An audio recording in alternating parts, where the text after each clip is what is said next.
Nagul Krishna Subhash Chandra Bose.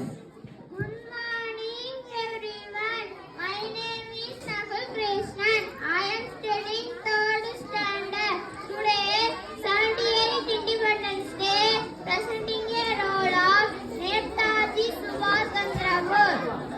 Janaki Nath Bose and Prabhavati's ninth son of Subhash Chandra Bose.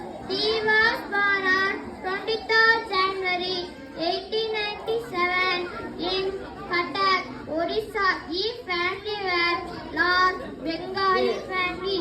He was a brilliant student in childhood.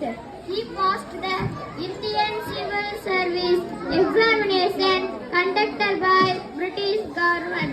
He got 4th position in merit list, but he did not like to work under British rule.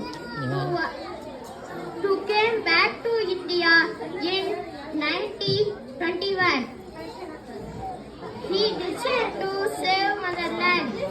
He was sent to jail in many times for his activities.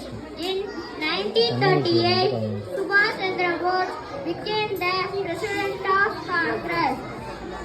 In 1941, he formed the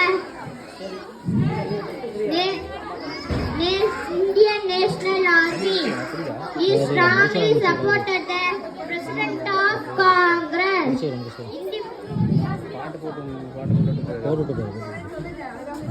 Thank you. Thank you.